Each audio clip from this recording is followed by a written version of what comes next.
Well, good evening, everyone. For those of you who don't know, I'm Graham Allen. I'm the Vice President of Wolfson College. The President, Jane Clark, is unfortunately detained elsewhere this evening. Anyway, it's a great pleasure to welcome everyone back to this exhibition, which is the third in a series through our collaboration with the Royal Academy Schools. And we jointly select an outstanding student from the RA School's final year exhibition, which traditionally takes place in the summer, but I gather, like many things, is overrun, but at least it's happening this year. Last year, like lots of other things, unfortunately, it was postponed, and this place was deserted. Meredith will say rather more by way of introducing our prize winner, Irini, who was born in Athens and has studied at UCL, at the Central St Martin's and Chelsea College of Art, and most recently at the Royal Academy Schools, and is embarking on a solo career as an artist. My role is relatively limited, and it's to thank the friends and colleagues who have contributed to putting on this event this evening. First of all, to Eliza Bonham Carter and Brian Griffiths from the Royal Academy Schools, and for bringing your students and colleagues up here this evening, including one of our previous award winners, Deborah, in the back row. I'd also like to thank Philip, Lindley and Meredith, who do so much to promote our artistic endeavours in Wolfson. And finally to Philippa Carpus, our events coordinator. And there's a couple who unfortunately aren't able to be with us this evening, but Owen and Joe Edwards, whose generosity allowed us to begin this award scheme in the first place. They're entertaining visitors from the United States, so send their apologies. So without further ado, I'll hand over to Meredith, who is going to facilitate a discussion. Meredith. Thank you.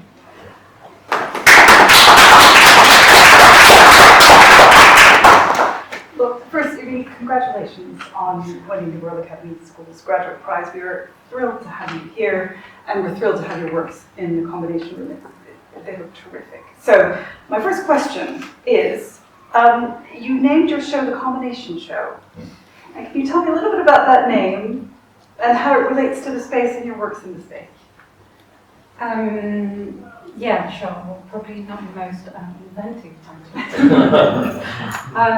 But no, I use the show as an opportunity to bring together a group of works that I had never kind of previously grouped in this way before. And these are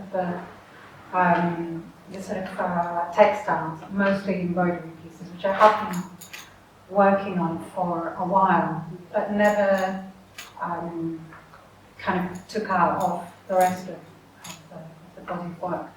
And it was just a play on that, combining these works. And I was sort of interested in this idea of this room being used for a lot of different things. And as a sort of response to that, I wanted to bring together these works that maybe come from a few different places. That makes a lot of sense with respect to this space. Very sensitive, actually, to this space, because this is a space in which we do a lot of different kinds of events. And one of the things we love about our space, we've talked about this so many times over the years, is that we live with the works of art that are here. We have certain limitations in what we can show, but we live with them. All sorts of different events happen here, so I think that's a very sensitive and interesting way to approach this space.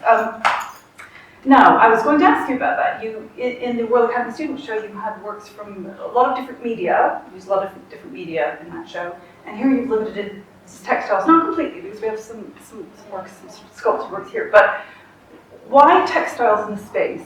And can you tell me what is special to you about textile? How is it different from the other media that you work in? For this show, to be honest, the decision came about because it was a bit of a necessity. Because I have a lot of, I don't have that many wall-based works, and the ones I have tend to be the textile. So there was this, and then I started thinking about it and using it as an opportunity. I've been interested in textiles for a long time. I think I kind of got into them through looking at a lot of textiles, especially ones that are kind of part of a more traditional output. The place in Greece where my family comes originally from, they have a very strong tradition of sort of handicraft, ceramics and wood carvings, but especially embroidery. So I had been looking at those for a very long time and was kind of fascinated at how you get to know a culture and things about it through research material objects. So this was one reason.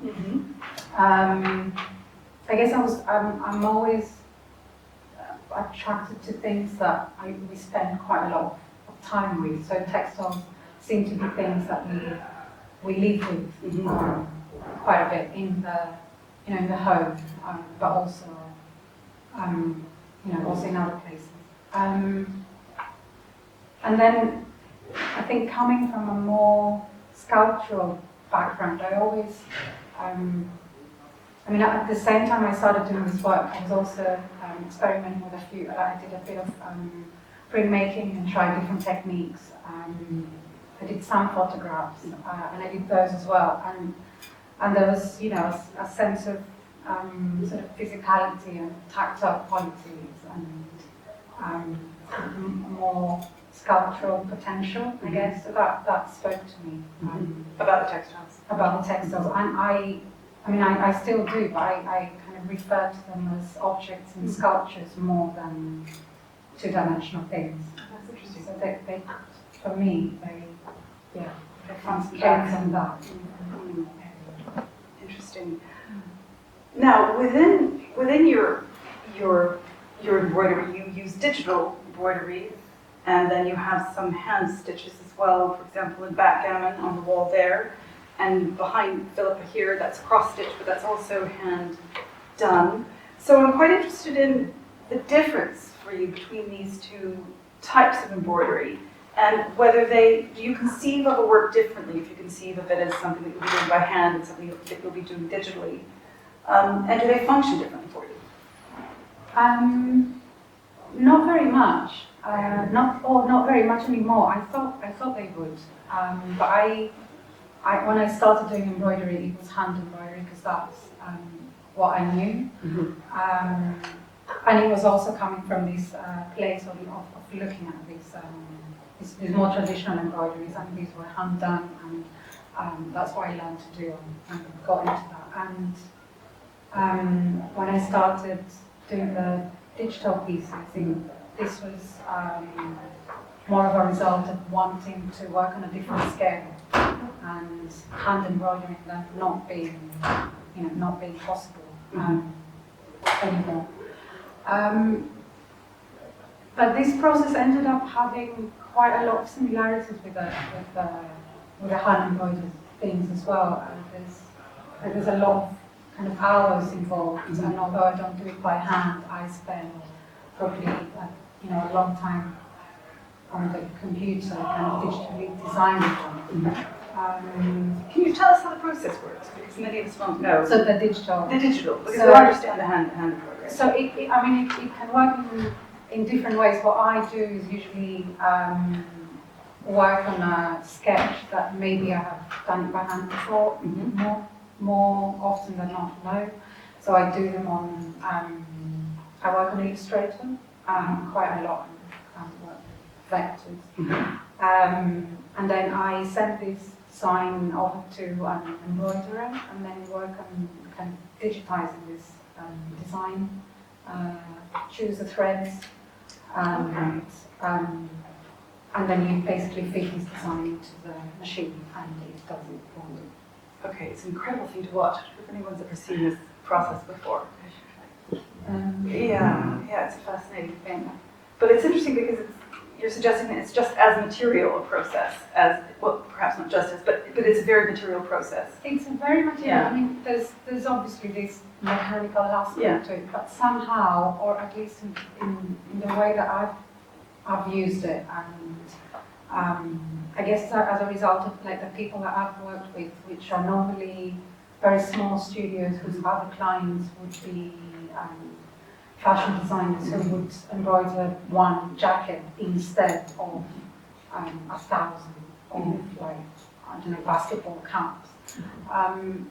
So the way this process has worked, for me, it feels like it's kind of ended up having, like resonating a lot with the hand embroidery thing more than being different. And I think I feel it comes from a very similar place in a way. In terms of how you're conceiving of the work. Yeah. Yes. So I think it's allowed me to be able to work on certain things that I wasn't able to do by hand, but without changing the significance of that process. Interesting. So this is a digital. Yes. Yeah. Yes. This is digitally embroidered, and this would be very difficult to do. This design, it wouldn't be very difficult because it's quite linear and graphic. It would take a very long time. Yeah. So this is where So, for example, the piece behind Phil over there took a very long time. it took a very long time. Yes. Yeah.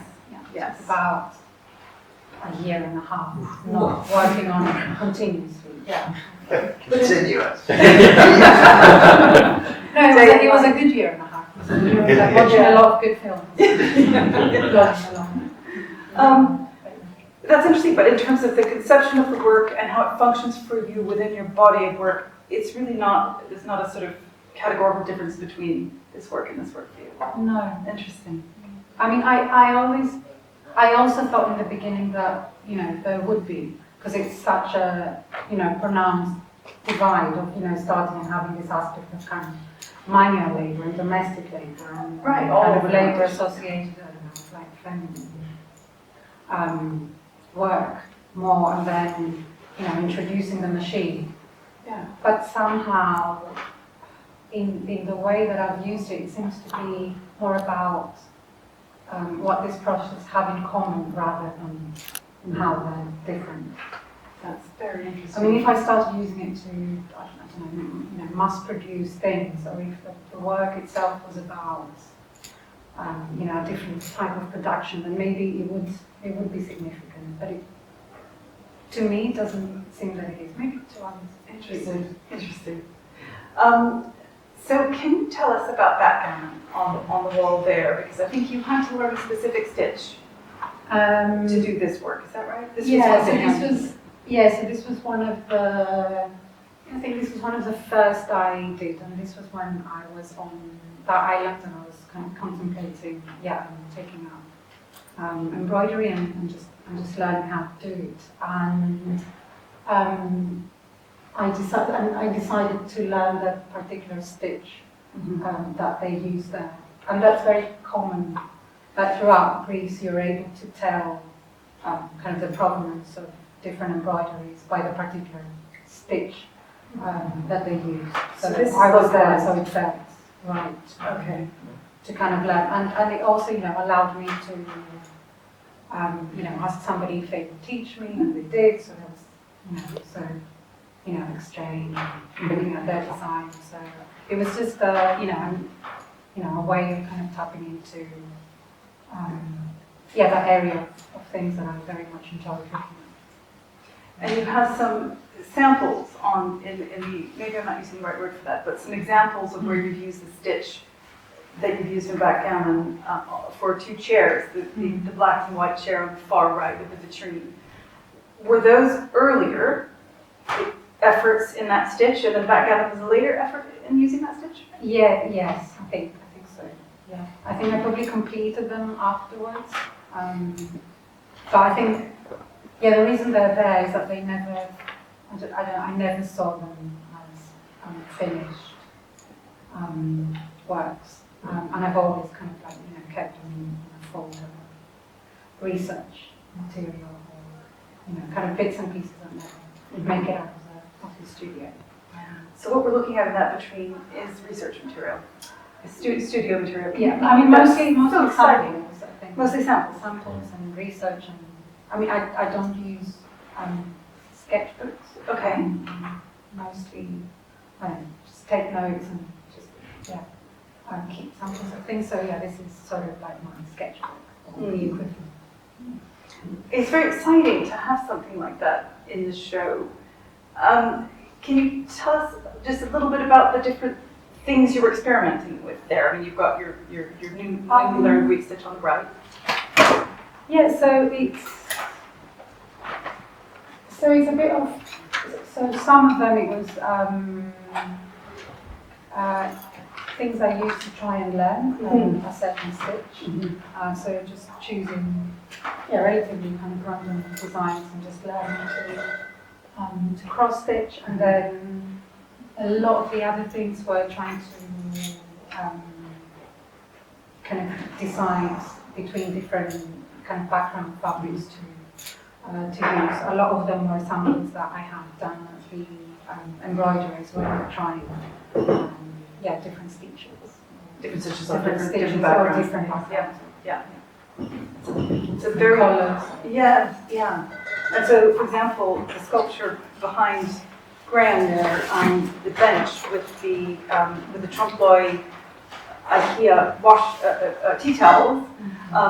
You have 3 examples here of efforts to sort of think about what fabric you wanted to use in order to, as a background, if you will, for the fabric there. So those are very interesting to see, and they have different connotations for the backgrounds, didn't they?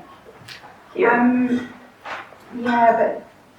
Especially for the bench, I first made it and kind of sort of conceived of it as something to go into my degree show. This was a gallery space, and I was thinking a lot about sort of exhibition design and benches you often find in exhibition spaces. And for this, somehow, I felt the sort of leatherette fabric was appropriate. And I wanted to present a different sort of version of that work too. And so another one I've done. But often the samples are also a way for me to visualize the thing, just because I have my own drawings, but when this thing is embroidered and has a texture about it, changes quite a bit. Yes. I often find it hard to see without the samples, but then I can start. So sometimes I get a sample back and then change my design a little bit. Comes back to your idea of the sculptural quality to the textiles as well, in the sense that you're holding them and you're handling them and you're turning them around, etc. Yeah. Yeah, they feel very much like objects. So could we move to subject matter? I'm really interested that you did 2 things that seem to me to be related in your work, and you'll tell me if I'm completely wrong. Your focus on the quotidian, on objects from daily life, and your use of trompe-l'oeil. So first, your interest in objects from daily life, plugs and backgammon boards, etc. Why are you interested in that particular kind of object? I think it all starts with working with what's more kind of close at hand, and then it ends up being the kind of things that we're surrounded with, and then by kind of choosing this quite large family of objects as a starting point, then I tends to be that I choose certain qualities to go to some works.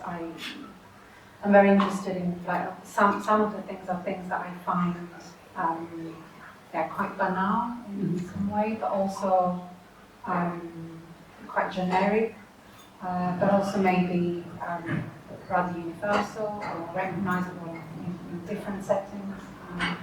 So So are the plugs an example of that in this vitrine? I think so, yes. Yeah. Because the design I mean, function, with the plugs it's quite big because you have plugs that are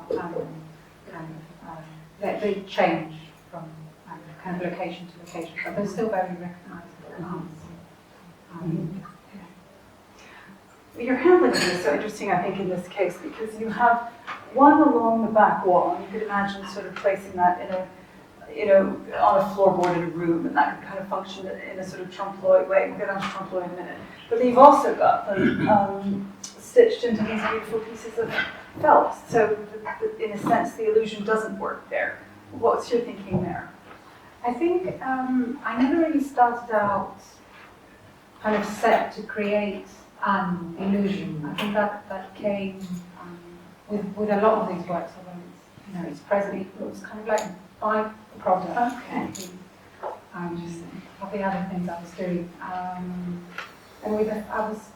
I was mostly interested in trying out different materials and textures, and that's what happened with the felt. I was thinking a lot of things that belong to other spaces, but also to other processes. So thinking about upholstery, cushions, and all these different supports kind of ground the objects in particular. I love that felt, though. It's not quite so grounded because you want to move it. That makes me want to pick that up and feel that and unroll it to see where the plug fits on the larger piece of felt. Is that part of the point there? Or? I'm not sure if it was part of the way I started thinking about it, but yeah, they are things that maybe come out to be handled instead of pictures. I mean, they are pictures as well and images, but maybe they're a bit of both. So it's a mixing of those two sort of categories, if you will. So trompe-l'oeil is not central then to what you're doing. It's sort of a byproduct of what you're doing in a sense. Yes, I think so. I mean, I like the idea of. I enjoy this idea of kind of illusion and trickery, and I think it adds a bit of kind of humour and fun to the work, and also I think it maybe kind of prolongs the time that you might have to spend with it to understand what's going on. But for me, all this started kind of trying to look at the relationship between kind of the object and the actual object and its representation, and trying to think about what happens when you translate from 2 dimensions to 3 dimensions. And Because in the art student show you had a plug, didn't you? I also had a plug. Right. Alongside these, yes. So there was a nice play, but I think you painted the plug. Is that right? They were cast. They were cast. Okay. Tinted, but yeah. 3-dimensional, reflecting the actual size of an actual plug, etc. Okay, so that Well, relationship. and I think I think another reason why maybe kind of this speaks to a language of illusion is the scale. Like, I think most of the things I've worked with for a while tend to be life size. Right. And that has to do with the relationship that one's kind of body might have with such a piece of work.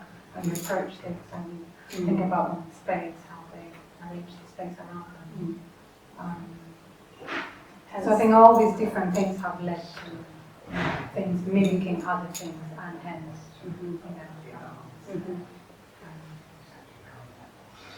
How much time? All right. Good, thank you. Okay. Because I'm heading into a different direction now. So Graham mentioned that you studied history of art at UCL as an undergraduate. Is that right? a very long time ago. Very long time. Never mind. And then you went on to, some of us can't even remember undergraduates. And then you went on to do fine art at Chelsea and Central St. Martin's. So thinking back to the history of art degree, does any of that feature in your thinking about your work? Are there any examples that come to mind when you sit down to work on your various projects? Not in this way. I mean, not in this. I think maybe the opposite has happened. You know, like when I work on something and when certain themes come up or certain ways of working, I might think back to something that I happen to have come across like a long time ago. I mean, I was thinking like with a lot of this work, which has come out of a body of work that also includes more sculptural pieces, which are again, I've been thinking a lot about, relief sculpture, low relief, and that relationship between foreground and background. But I don't know if that has any relation to having done that history of art, if it's something that I've come across. Interesting. Okay, let's talk about some sculptural works, because you did include the bench, which we talked about with the wonderful trompe-l'oeil tea towels. And we also have the objects here, which are meant to sort of represent handbags. Is that right? Philip's convinced they're moustaches. Can you tell us about this? I mean, these started out as I was actually creating designs that were based on the sort of handbags and clutches that yes. came up in two parts.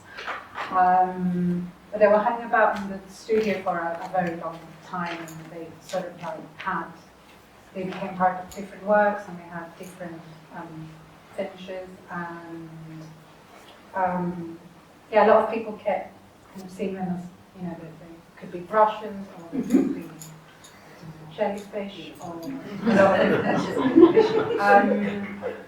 so then I sort of like left them they found their one of their final form as what they are now, but I don't see them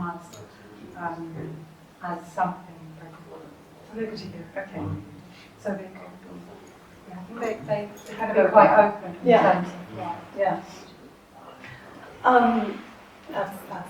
It's wonderful just to leave it open, actually. What about the cats from the RA student show? Tell me about the cats. Is that a cast of something that you've seen, or? Yeah, it is. Is it you? Used to be alive.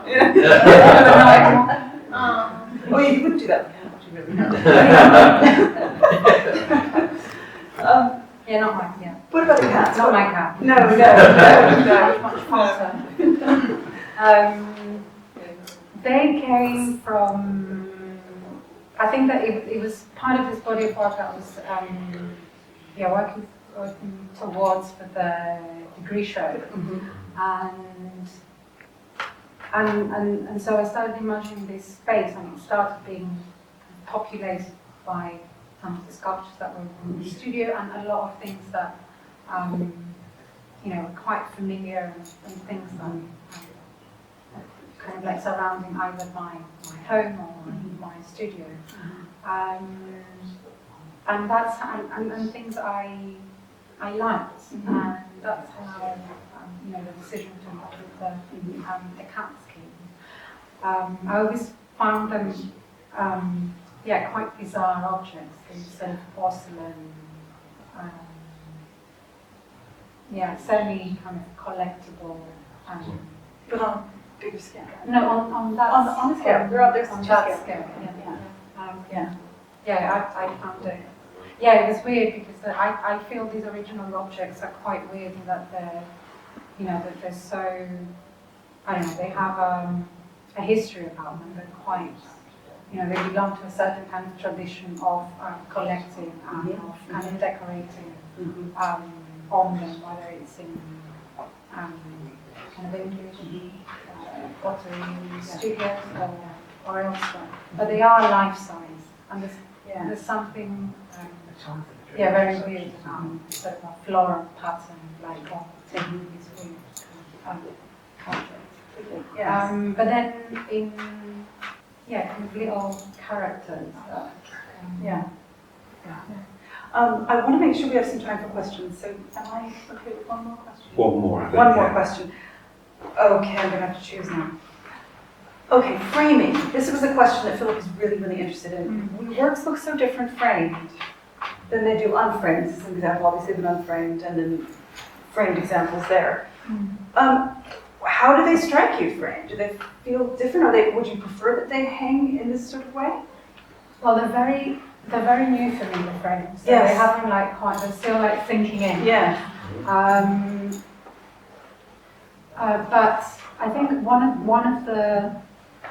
the reasons that I sort of resisted framing a lot of embroidery works in the past couple of years is that I somehow felt that it would take something away of them being objects and transport them more into the area of kind of images and pictures, Yeah. and ask for a sort of different relationship. A different relationship with the viewer. So that was my main concern. Yeah. And also because I've been thinking about these works a lot like wall hangings, and there's something a bit more, informal about them. And I didn't want to lose that. How do you feel seeing them here?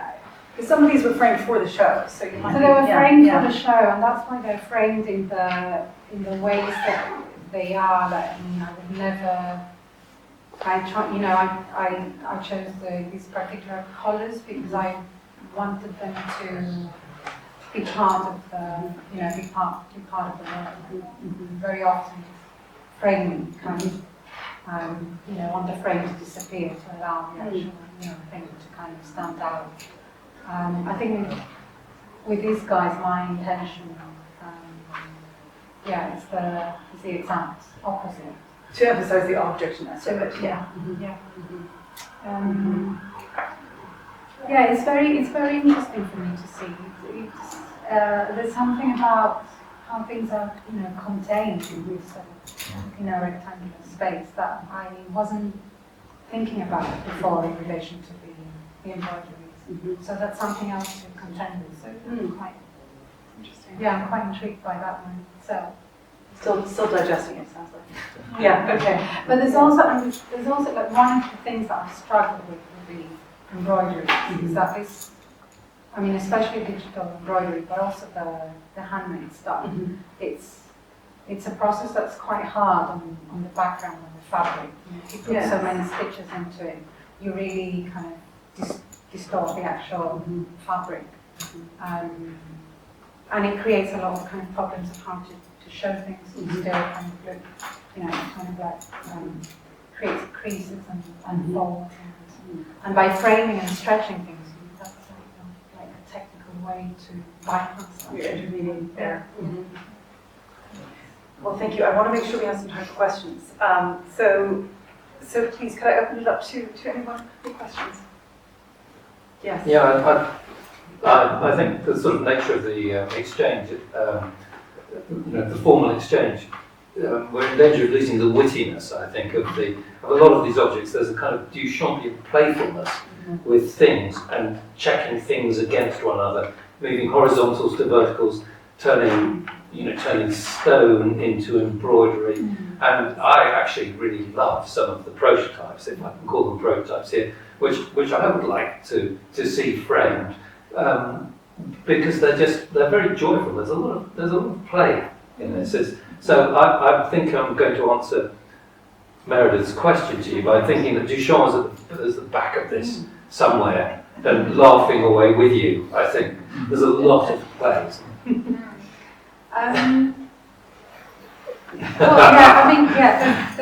There's definitely a lot of play. It's been quite a joyful body of work.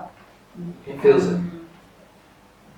To be working on. But I think that's kind of part of the. I tend to work with, with things that, the objects and patterns and motifs I choose, for some reason bring me some sort of joy, whether because they come from a particular place and they have, particular references, or because I like them and I like to live with them every day. And somehow, working with these objects, it's unavoidable that this would find, like this aspect of it would find itself in the work.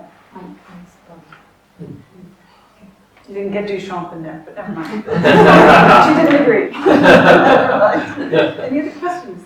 Can I just ask quickly, as the non-expert in the room, I'm intrigued by these two, which we haven't talked about, which are very different from the rest of the show. Can you tell us a little bit about the story? The two... The two wind turbines. Well, I never saw them as very different. So I see. it's, but they are, so they're both sort of ceiling fans. And it's kind of like the image that you would kind of see like So again, from everyday Greek life. So Yeah. yes,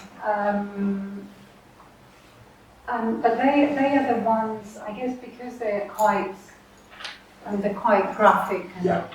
They are the ones that I started thinking a lot about diagrams when I did those, and this was one of the things I was thinking when sort of a lot of questions of representation started coming up with working on these things, how to convey information from 2 to 3 dimensions, but also. I don't want to completely close off our drinking time, but I have got an eye on the clock. Yes, okay. Well, There will be opportunities for more informal chats over Absolutely. drinks, but I think that should formally thank Yes, thank you. Irini.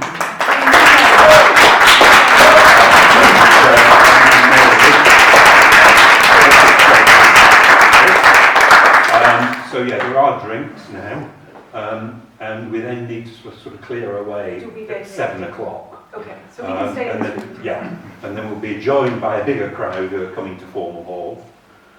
Formal Hall this evening is an Afro-Caribbean themed meal to mark Black History Month. So I hope you'll enjoy that, something rather different. Thank you. Thank you. Very nice.